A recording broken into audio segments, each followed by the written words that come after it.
Boa noite, então, a todos. Hoje é a quarta live já da nossa jornada Descobrindo o Tingimento Natural, aceleradores e sabotadores da boa aplicação das técnicas.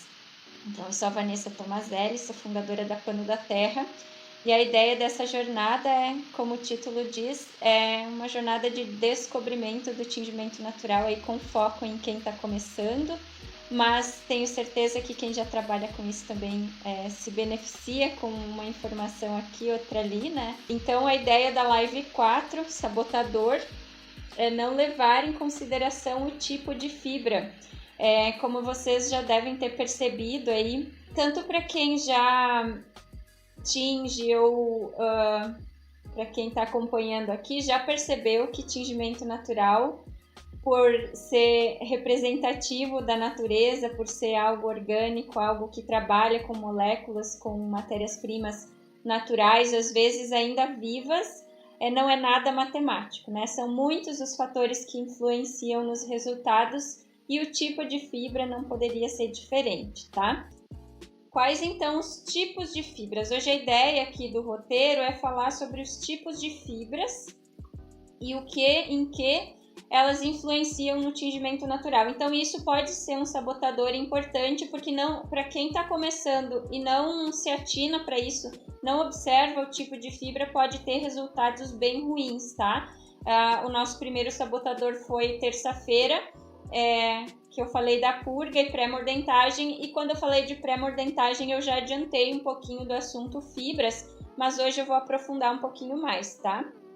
Então, quais os tipos de fibra principais? A gente tem fibras naturais, sintéticas e artificiais, tá? Naturais são aquelas fibras que que têm a origem 100% de substâncias naturais, enfim, organismos naturais, em geral plantas ou lãs, né? Pelos, pelagens, no caso da seda não é exatamente a parte de um animal, mas é um fio que ele produz, então diversas espécies têm a capacidade de produzir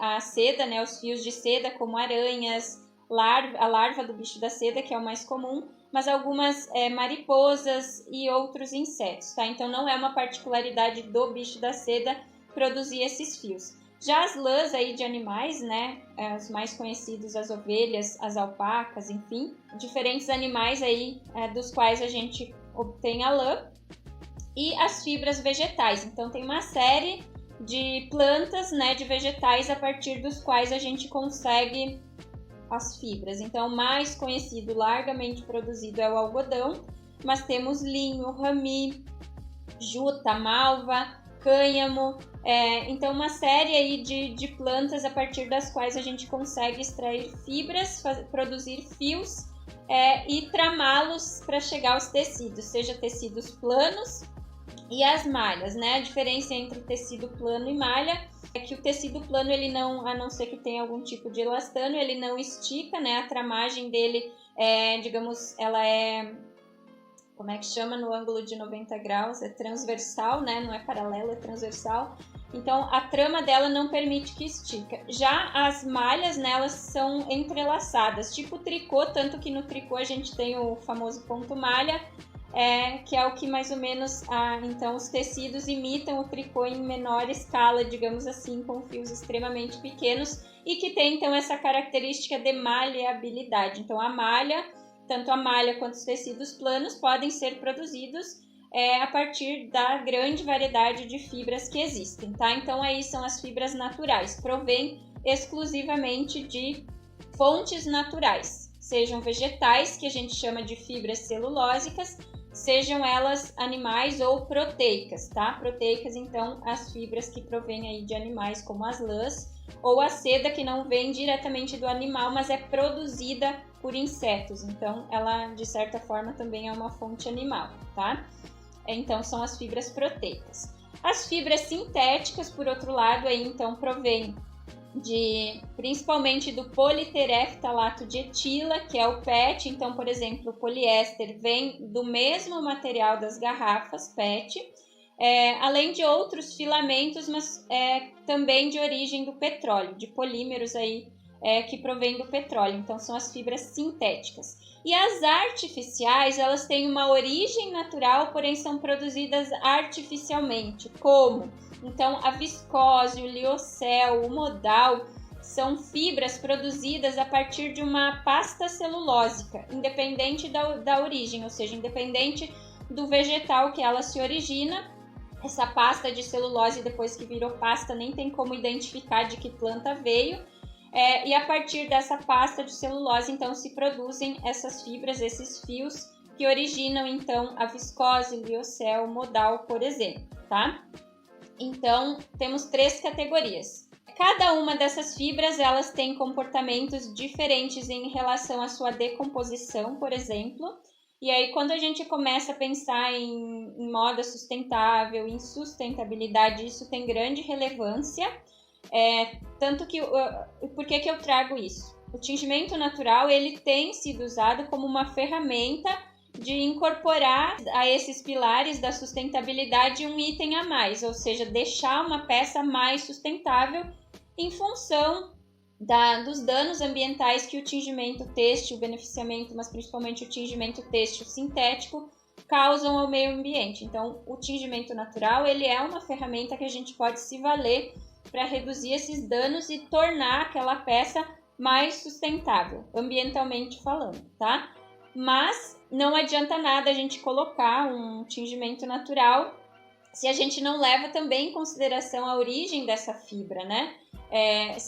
O quão sustentável é essa fibra, mesmo sendo uma fibra natural, né? Então não adianta ser um algodão aí lotado de agrotóxico, produzido em monocultivo, em larga escala, com alta degradação ambiental, certo? É uma fibra natural, mas não se traduz em sustentabilidade propriamente ditas, tá? Então, pensando nesse quesito degradação, as fibras sintéticas, elas, assim como o plástico em geral, podem levar centenas de anos para se degradar no meio ambiente, tá?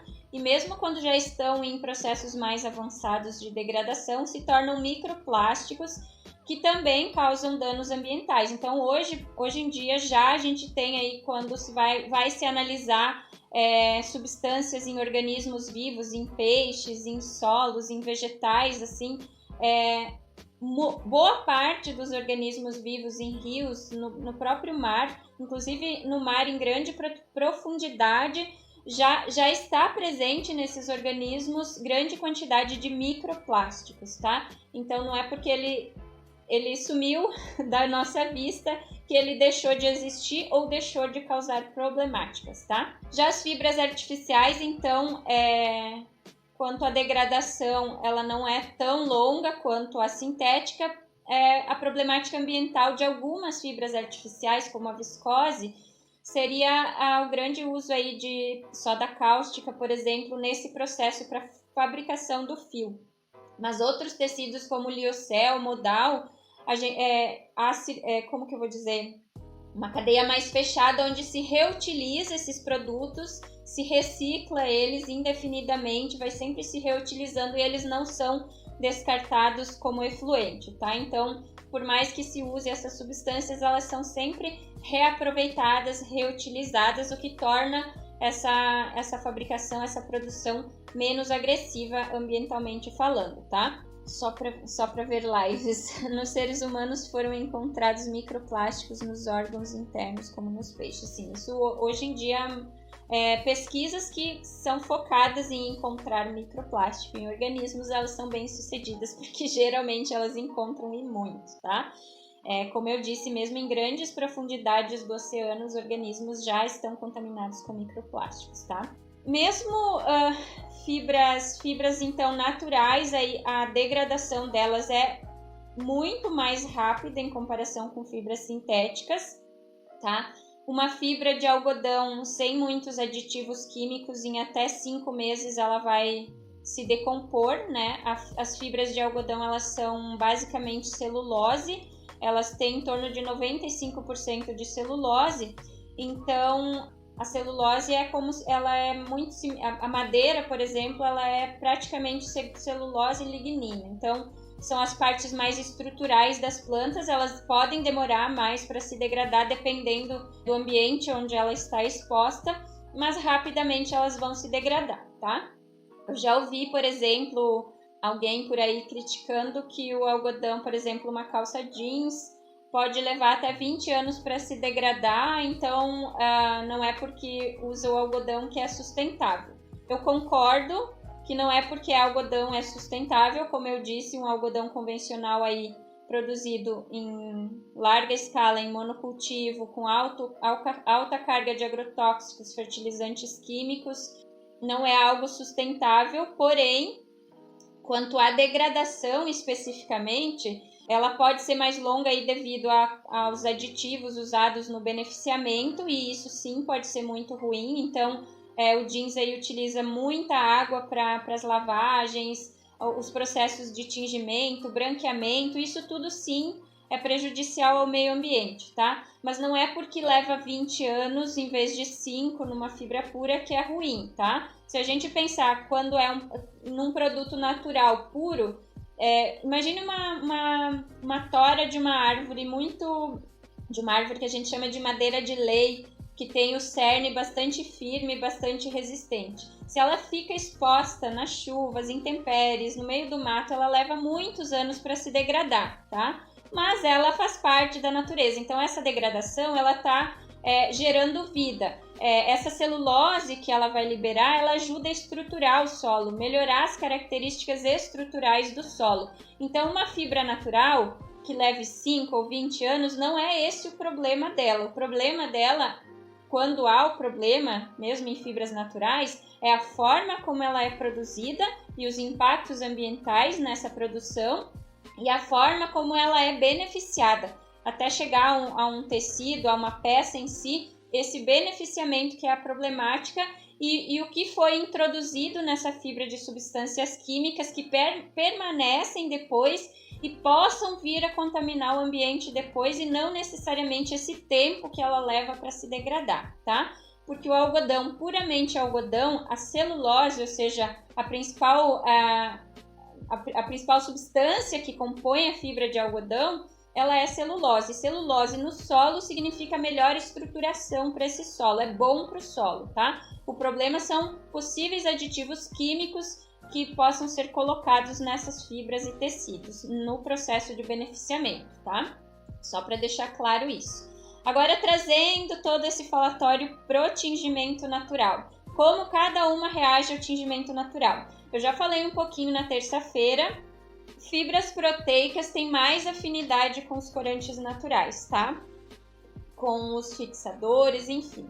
Como eu disse naquele dia, tanino, que é um fixador natural, alúmen, também é um mineral, né? Uma fonte mineral, é natural, ele é encontrado em incrustações de rochas, mas eles têm propriedades muito similares, digamos assim. O tanino, então, ele tem essa propriedade de desnaturar proteínas, e o alúmen ele tem propriedades coagulantes, precipitantes. Então, em geral, são propriedades bem similares, tá? Pelo menos na forma como eles agem ali no tecido é praticamente a mesma. Então, pensando nisso, que eles têm essas características de reação com proteínas ou com similares, digamos assim, substâncias orgânicas, a gente já consegue deduzir que um tecido sintético, ele não vai responder bem ao tingimento natural, tá? E por isso também que a fibra proteica, como a lã e a seda, vão responder absolutamente bem, enquanto a fibra celulósica nem tanto. Então, como eu disse, a fibra de algodão ela contém 95% de celulose e apenas 5% de materiais não celulósicos. E isso decai ainda mais quando os fios são penteados, ou seja, malhas penteadas em vez de malha cardada. A malha cardada é, por exemplo, essa camiseta que eu estou usando. O fio ele é mais rústico e ele guarda mais substâncias não celulósicas do que o fio penteado, onde esse processo de pentear remove mais dessas outras substâncias, tá? Por isso que uma malha de algodão cru ela vai demandar menos corante para o mesmo tom de cor, ou para uma mesma concentração de corante, ela vai ficar com uma cor muito mais intensa do que uma malha de fio penteado, principalmente se ela foi alvejada e passou por um processo mais abrasivo, que é aquele algodão com o fio então bem fininho, a trama mais apertada e passou pelo alvejamento. Então a gente precisa, para tonalidades mais intensas, concentrar mais o corante, tá? E por isso que também as fibras celulósicas a gente dá aquele up na fibra celulósica, tratando ela com tanino, porque a gente, por um lado, a gente dá uma base de cor para subir o tom, digamos assim, e também para aproveitar aquela quantidade tão pequena de proteína que tem nessas fibras, porque a maior parte, o maior componente desses 5% não celulósicos é justamente de substâncias proteicas que estão na fibra de algodão, tá? Bom, então vantagens e desvantagens de cada tipo de fibra. Como a gente tem como eu mencionei, tingimento natural, ele é uma ferramenta que casa muito com a sustentabilidade, né?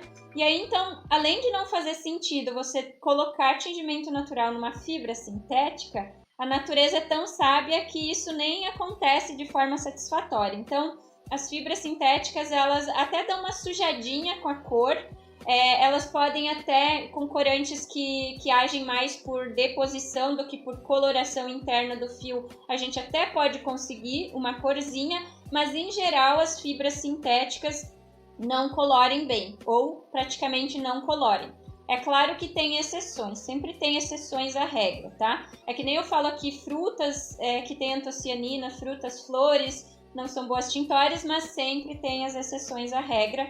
Por algum fator ali dentro daquela espécie, a gente tem exceções à regra, então aqui também pode haver exceções aí de tecidos que mesmo sendo sintéticos podem colorir, tá? Então, a grande vantagem, pensando em fibras naturais da seda e da lã, enfim, das proteicas, é que elas praticamente nem precisariam de fixador, de tão aptas ao processo, né? Então, uma fibra de seda, ela é composta, por exemplo, por fibroína. A maior parte dela é fibroína, que é uma proteína. E a outra parte a outra substância, deixa eu anotei aqui, serina. A serina é a outra substância. Mas mesmo assim, a serina também então, é um composto proteico, tá? Então, isso a seda em estado bruto. A seda mais trabalhada, acredito que vai sobrar a fibroína, que é a parte mais interna. Então, por isso, ela é muito apta à coloração, a receber esses corantes naturais, por essa riqueza em proteína, tá? Essa é a grande vantagem da seda. Mas mesmo entre as malhas de algodão, além dessa diferença que eu falei, se é o algodão cru ou o algodão penteado, enfim, o tipo de tecido também pode receber melhor ou não. A sarja, por exemplo, ela geralmente fica com cores mais interessantes do que a malha de camiseta, por exemplo. Entre outras fibras vegetais, a juta, a malva, rami, linho, são fibras que a fibra crua tem tons mais escurecidos, então também, é claro que tem o linho também que sofreu branqueamento, mas pensando na cor natural da fibra, são fibras um pouco mais escuras e elas também, isso se reflete também em tonalidades mais intensas quando a gente colore, tá? Bom, hoje eu prometi para mim mesma que eu não ia deixar cair aqui sem trocar uma ideia com você, sem deixar perguntas por responder. Luciana, o elastano leva quanto tempo para se decompor? Olha, eu não tenho um número exato, mas ele também provém de fontes sintéticas, né? Também provém do petróleo. Então, provavelmente segue essa tendência de décadas, tá? Só que assim, degradação, ela depende do meio, né? Depende da onde essa substância tá. Então, mesmo a gente tendo uma noção do quanto tempo leva, são tempos médios, tá? Isso pode levar muito mais ou muito menos, dependendo de condições de luminosidade, temperatura, enfim, agentes de intempérie, assim, que estão agindo, agentes degradadores que estão agindo sobre essas fibras, tá? Tanto que a gente encontra por exemplo, fósseis, né, protegidos por milhares de anos aí em resinas e tal. Então, tudo depende, mesmo materiais orgânicos que se degradariam muito rápido. inclusive restos de tecidos, né? Dependendo de como foi, se há fatores que protegeram, né? Mesmo a fibra de algodão aí pode ser encontrada ainda hoje com milênios. Uma fibra que, se exposta às intempéries, às condições ambientais de temperatura, sol, agentes, micro-organismos, enfim, se degrada muito rápido, tá? Mas por ter essa origem do petróleo, mesmo nessas condições que favorecem a degradação, com certeza vai levar décadas aí para se degradar, tá? E o tencel também é artificial, é de base celulósica, tá? Como eu expliquei para viscose, similar à viscose. Onde conseguir esses fixadores para vender além da internet? Procurei em farmácias e não achei. Geralmente em farmácias se encontra lumen, tá? E o tanino a gente extrai de plantas mesmo, embora exista o tanino isolado para vender, geralmente é caro, assim, é vendido em quantidades mínimas de 25 quilos. Mas o tanino a gente faz um chá aí, chá preto, chá de folha de goiabeira, um chá aí com uma coloração bem castanha já é suficiente para fazer a pré-mordentagem, tá? Gisele, como diferenciar o algodão orgânico do tradicional na hora da compra? Não dá para certificar olhando, tá? Para identificar olhando. Então a gente se vale de certificações, tá? Existem empresas certificadoras que atestam que aquele algodão foi produzido sem agrotóxico, tá? E nada mais é do que isso. Um cultivo sem agrotóxicos, sem fertilizantes químicos proibidos. No Brasil, por exemplo, a gente tem a Lei 11.831, aliás, 10.831 de 2003, que é a Lei dos Orgânicos, e lá define o que pode e o que não pode usar nos cultivos para que ele seja orgânico, tá? E aí tem certificadoras que os agricultores acessam, enfim, é um processo que inclusive custa caro, que vão lá e vão atestar que esse cultivo foi feito dentro das normas da lei, tá? Para ser determinado como orgânico. Há outras formas de certificação orgânica prevista na lei, que é, por exemplo, por organismos participativos, as OPACs, onde são grupos de agricultores, consumidores, feirantes, comerciantes, que têm interesse, então, em cultivo, compra e comercialização de orgânicos. Então, esses grupos que fazem esse ateste de que um determinado cultivo está sendo feito naquela propriedade rural de acordo com o que prevê a legislação para se enquadrar como orgânico. Isso aqui no Brasil, tá? O Mogno tem tanino. Boa noite, sou biólogo e estou encantado com esse assunto tingimento natural. Por onde começo a desenvolver esse trabalho? Que bom que você está acompanhando aí. Bom, Cidilon, eu sugiro assim, se tu quiser, tiver paciência, no meu canal tem muita informação sobre e já dá para começar, tá? Não na semana que vem, na outra, estou organizando um workshop gratuito que você também pode se inscrever. E no workshop eu ensino um tingimento básico com um resíduo doméstico e que tranquilamente dá para começar, tá? Tem pessoal da última edição que assistiu e que tá tingindo com esses conhecimentos básicos, tá, Cidilon? Então, se tu quiser participar do workshop e assistir, você pode se inscrever no link da bio aqui do Instagram da Cono da Terra, tá? Cris, em São Paulo é possível comprar o alumen por quilo na região central da capital. Já encontrei no Mercado Livre também, é bem mais barato que em farmácia. Isso mesmo. Obrigada por contribuir nas respostas. Catrine, toda feliz por encontrar saídas alternativas sustentáveis. Sempre bom, né? Elis, você sabe se a casca da jabuticaba pode ser usada para tingir? Porque a própria árvore solta as cascas. Tu quer dizer a casca do tronco ou a casca da fruta? A casca do tronco provavelmente vai ser bem similar à casca da goiabeira, porque elas são espécies da mesma família, são mirtáceas, então elas têm essas propriedades bem similares, como eu falei na live de ontem. E a casca da fruta também tinge, mas a cor pode ser bem variável. Inclusive, esse douradinho aqui, estão vendo? Esse douradinho aqui é casca de jabuticaba seca, tá? Então, a casca seca dá outra cor do que a casca fresca, vai ficar roxinho, tá? A casca bem seca, ela já perde aquela cor arroxeada e fica mais tanino, né? Então, deu esse dourado na seda. É claro que tá aqui há um ano pegando luz, então ela vai alterando. Existe proporção de álcool, substância para extração de corante? Existe, depende do corante. Luciana, outro dia usei folha da palmeira ráfia para impressão botânica, mas o resultado não ficou bom. Tu usou com alumen? Pessoal, tem mais perguntas sobre fibras? Por falar em fibra, que eu falei dessa camiseta que é de malha de algodão cru, malha cardada. Esse aqui é urucum, tá? Esse, para quem acha que não dá cor intensa, o tingimento natural, mesmo sendo uma fibra celulósica, eu tô aqui virada numa sinaleira, né? De tão laranja que tá a minha camiseta. Sim, com alumínio. Em geral, as folhas com alumínio, elas não marcam tanto, né? Elas ficam aquele sujinho, assim, um begezinho, que é bem o que acontece quando a gente tinge com elas, né? Vocês podem ver que a impressão botânica, ela é um reflexo do comportamento daquele corante, daquela planta no tingimento. E então, a impressão botânica, quando a gente faz com alumínio, ela sempre vai ser bem clarinha, fica aquela silhueta bem modesta. Agora, se não ficou nada, aí pode ser que a folha não tinha nada de tanino, né? E aí, quem sabe, é um indício de resposta para a pergunta que fizeram anteriormente. O resultado não ficou bom, né? Imagino que ficou quase nada. O que é malha cardada? Então, é um tipo de processamento do fio. Como que a gente faz um fio de algodão?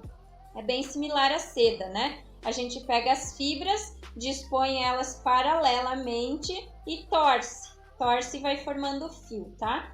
A malha penteada, ela tem um passo a mais, que é esse processo justamente de pentear, que vai remover mais substâncias não celulósicas, e por isso que ela pega menos o tingimento. Então, a malha cardada, ela não passou por esse processo de pentear, então por isso que o fio guarda mais dessas substâncias não celulósicas, e por isso que o tingimento natural responde melhor, né, nesse fio penteado cru, do que uma malha, aliás, nesse fio cardado cru, do que comparando com uma malha de fio penteado, e que também possa ter sofrido alvejamentos. Então, todos esses processos, quanto mais intensos e agressivos, mais vai remover da cutícula da fibra, que é onde estão protegidas essas substâncias não celulósicas, que são, em geral, a maior parte delas proteínas, que é o que dá o bom resultado do tingimento natural, e que por isso que a fibra sintética, que não tem nada de orgânico, muito menos proteína, não tem, e por isso não responde bem ao tingimento,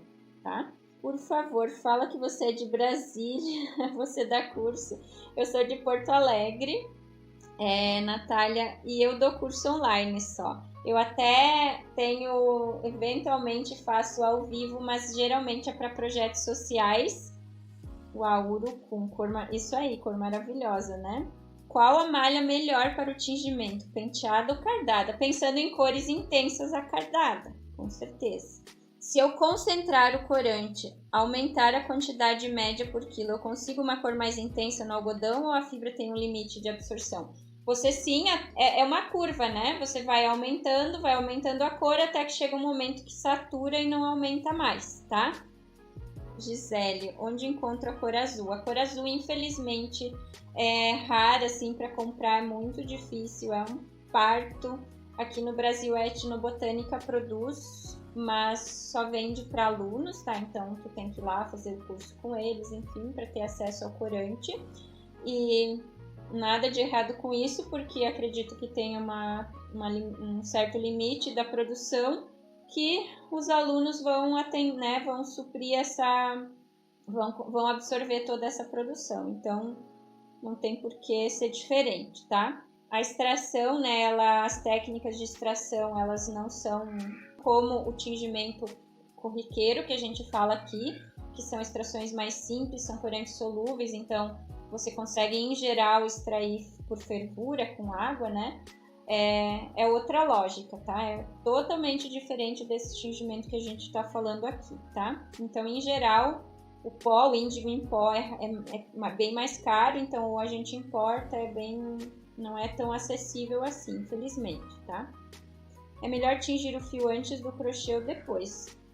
Não tem regra, depende do crochê que tu tá fazendo, o fio que tu tá usando. Eu já fiz as duas coisas, tá? Também vai variar se é fio de lã, fio de barbante, mas eu já tingi a lã em fio, já tingi o barbante em fio, já tingi a peça do crochê pronta. Aqueles coletes e bolsas de crochê que vocês veem no site da Pano da Terra, eles foram tingidos depois de pronto. Tenho receio de não tingir nos nós. Pode ser se for um trabalho bem apertado, mas também pode ficar um efeito interessante, tá? Então, se vai ser um trabalho mais apertado, realmente é melhor tingir no barbante. Você tingir as meadas de linha, pode tingir em meada, pode tingir, por exemplo, a lã antes da fiação, se quiser.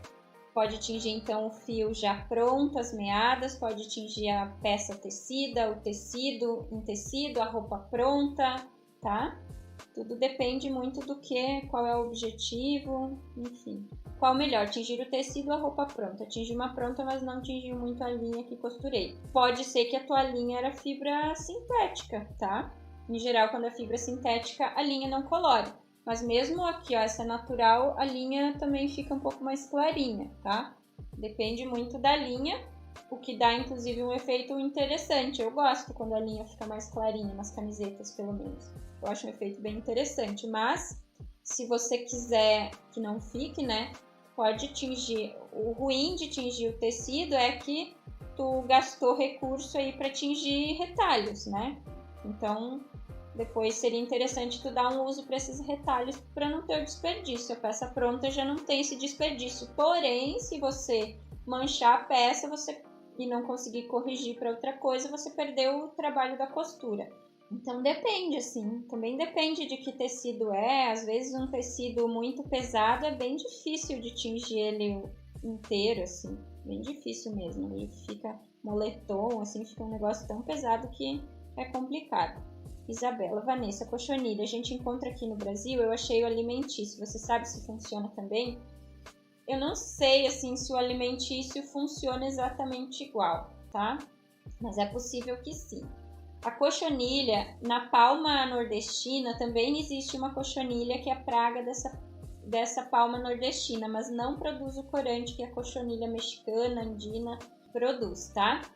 Então, você pode até encontrar no Brasil, mas provavelmente é de alguém que importou e está revendendo, tá? A produção dela no Brasil, eu pelo menos nunca vi, porque a nossa nativa, que é praga da... Não gosto de falar praga, mas tem esse conceito na agricultura, né? Na verdade, a cochonilha é uma praga, né? Ela é, por exemplo, aquela branquinha que dá nas laranjeiras também é cochonilha. A cochonilha, então, ela é praga de diversas espécies, mas a nossa da palma nordestina não colore, tá? A linha sintética não tinge, segue a lógica do tecido, que eu falei aqui no início da live. Antônia, vestir a roupa que foi tingida com corante natural molhada de água do mar, água salgada, altera a cor, pode manchar o tecido? Então, o sal, inclusive, é muito indicado, muitas pessoas acham que é mordente, ele é muito indicado, inclusive, como cuidado de lavagem, tá? Mas a lógica não é que ele seja um mordente ou fixador. O sal, ele é higroscópico. O que é isso? Ele atrai água, digamos assim. Tanto que quando a gente consome comida muito salgada dá sede, porque as células começam a desidratar em função do excesso de sal no organismo, tá?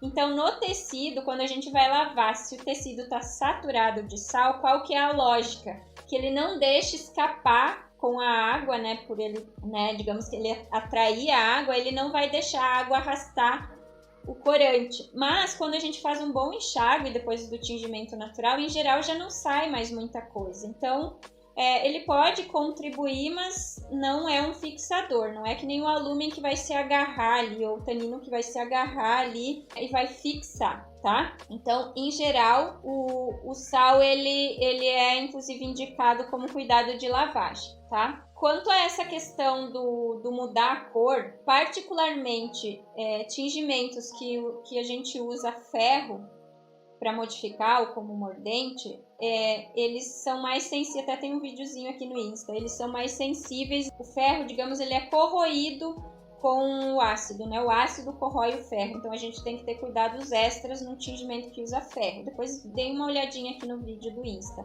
para entender melhor a explicação, é bem curtinho. Então, o sal, em geral, ele acidifica, é um agente acidificador, mas eu nunca testei, assim, para saber, assim, o quão, mas certamente ele vai ser abrasivo com o ferro, né? Então, em tingimentos com ferro, né? Tanto que na praia tudo enferruja, né? Metal enferruja por causa do sal. Então, nos tingimentos com ferro, provavelmente vai causar, né? Vai prejudicar por causa disso, tá? Elis, sabe como faço para tingir o mesmo fio de algodão com mais de uma cor? Tipo um tie-dye? Me explica melhor isso, Elis. E tem que ser meio rápido porque tá quase lá pra cair. A Luciana tá dizendo que às vezes corta, faz o tingimento e depois costura. Eu particularmente não gosto de tingir a peça cortada porque desfia bastante. Existe algum estudo sobre o efeito fitoterápico do tingimento natural? Eu sei dos samurais, dos ancestral, mas existe estudo atual, você sabe? A única coisa que eu vi foi uma dissertação de mestrado. Depois, se tu quiser olhar ela, me chama no inbox que eu compartilho, tu acha bem fácil aqui no Google, que mencionava que o tingimento natural, ele confere aos tecidos propriedades antimicrobianas, muito provavelmente por causa do tanino e das substâncias das plantas que eventualmente tenham essas características. O tanino em especial tem essa característica, tá? E que por isso o tingimento natural pode ser interessante em hotelaria e em hospitais, para deixar então esses tecidos com essas propriedades. Eu gosto muito das camisetas que eu tinjo com macela, porque o cheiro fica agradável, tá? Pessoal, boa noite então.